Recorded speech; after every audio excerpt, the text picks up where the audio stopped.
SEO patarimai ir apžvalgos. Antra dalis. Sveiki, su jumis Martynas Jokubauskas.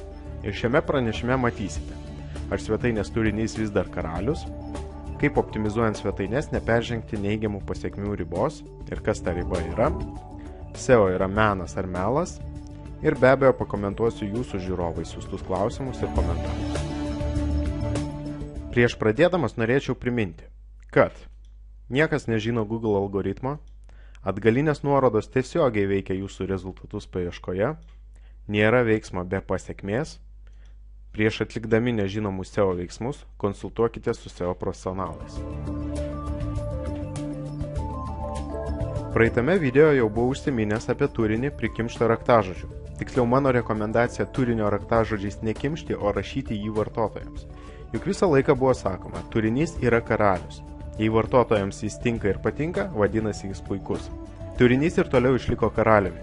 Tačiau ne vienam turbūt teko susidurti su tuo, kad jei paruošėte tikrai puikų turinį, tai dar nereiškia, kad vartotojai subėga ir jį skaito, žiūri ar klauso.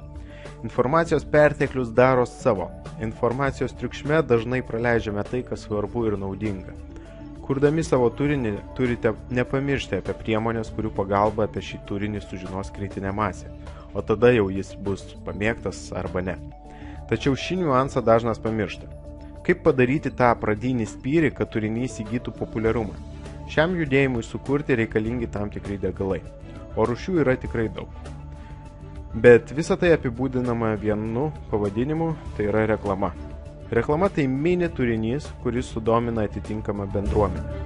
Tai žodžiais tariant, reklama tai priemonė prieimui prie bendruomenės, o eiti šiuo keliu padeda media kanalai.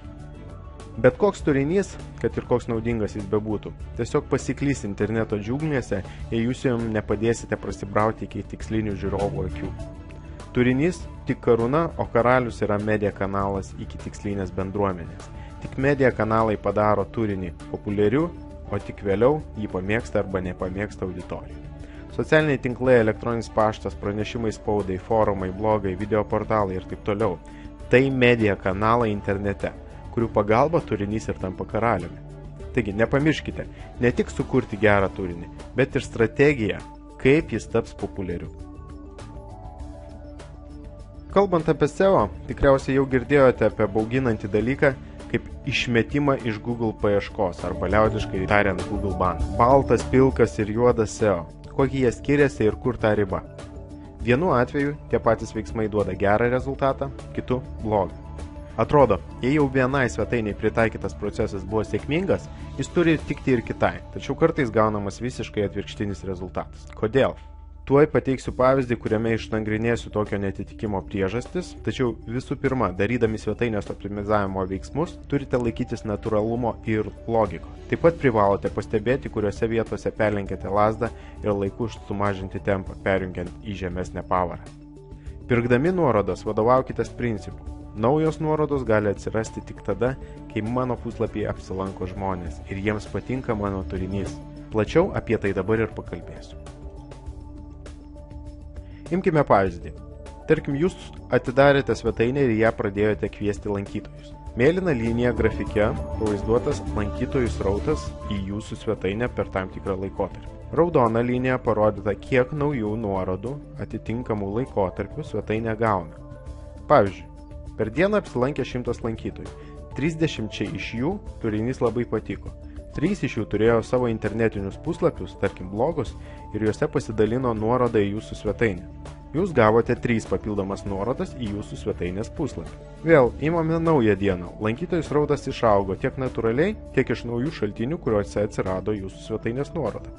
Tačiau šiuo atveju viskas vyksta natūraliai ir atgalinių nuorodų skaičius auga kasdien. Tačiau dienos naujų nuorodų skaičius niekada neviršė svetainės lankytojų skaičių. Pagalvokite patys, kaip gali kažkas pasiūlyti nuorodą į jūsų svetainę be apsilankymo joje? Kodėl aš kažką turiu rekomenduoti, jei ten net nebuvau?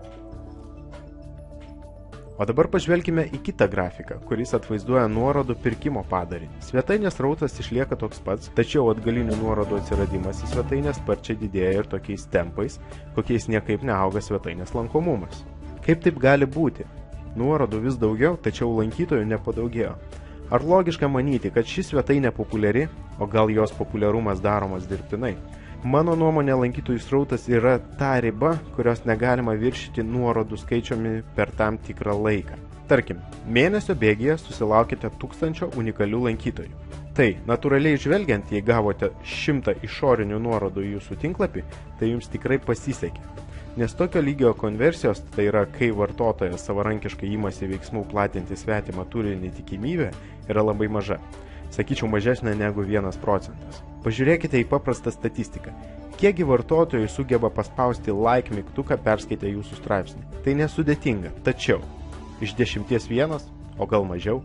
Tai dabar logiškai pamastykite, kas turi būti per turinys, kad 10% vartotojų savo norų nueitų ir specialiai patalpintų nuorodą į jūsų svetainę.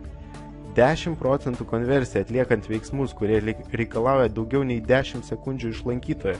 Ir dar savo noro, bet kokiam marketingistui tai yra kosmosas. Kodėl Google turėtų galvoti kitaip?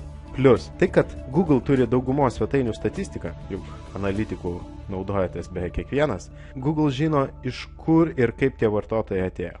Kalbant apie nuorodų pirkimą, siūlau pagalvoti ir neperspausti, nes pasekmės tikrai gali būti skaudžios.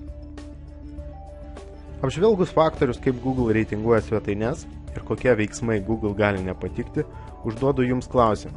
Ar SEO yra menas įtikti paieškos sistemam, ar tai protingas melas paieškos sistemam? Tikiuosi jūsų nuomonę pamatyti komentaruose SEO optimizacija LT blogė. Palyginimui galėčiau paklausti jūsų, o ar reklamoje, kurią matote kasdien, visada rodoma tiesa? O gal tai tik jūsų kvailinimas, kad pirktumėte reklamuojamą prekę? Reklamos menas yra mokėjimas meluoti vartotojams, kad jie patikėtų. O gal reklamuojama prekė iš tiesų yra tokia gera, tačiau sakant tiesą vartotojams, jos jie neišbandys ar nepatikės, kad tai yra tiesa? Kas nusprendė, kas yra menas, o kas yra kičas? Kartais pamatau tokių kičinių menų. Taigi viskas priklauso tik nuo požiūrio. Tačiau jei SEO strategija paremta vien melu, toli jį gali nenuvesti. Sakyčiau, reikia laviruoti, tai yra siūlyti tikrą meno šedevrą ir įpinti kokybišką reklamą į jį populiarinti.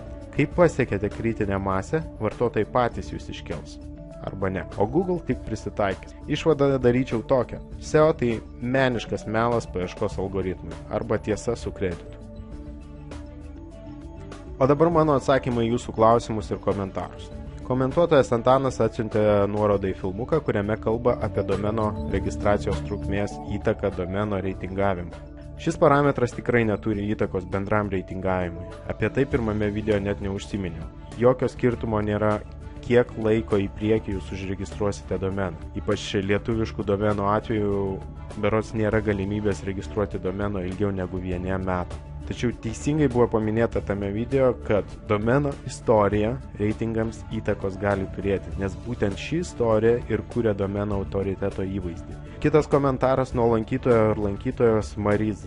Kalba eina apie turinyje pridėtų paslėptų tekstų ir nuorodų blokus, ar net pasikartojančius tekstus tame turinyje.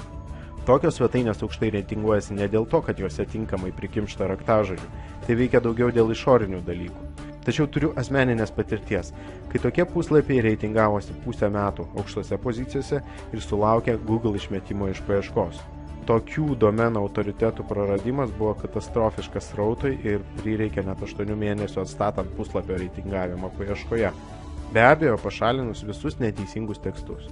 O kas liečia PageRank parametrą, tai jis tikrai priklauso tik nuo išorinių nuorodų kokybės, bet ne nuo puslapio turinio kokybės. Štai ir pabaigiau antrąją SEO procesų patarimų ir apžvalgų dalį.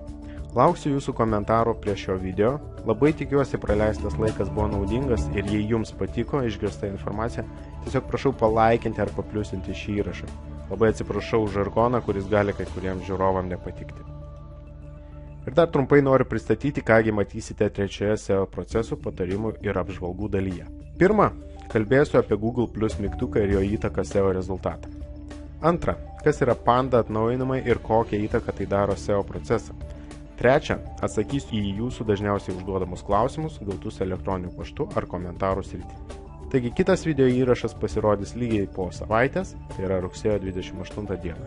Norite, kad atsiųsčiau jums priminimą, kai tik bus išleistas kitas video, tiesiog nurodykite savo vardą ir elektroninio pašto adresą formoje, kuri yra šiame puslapyje, arba adresu www.seooptimizacija.lt.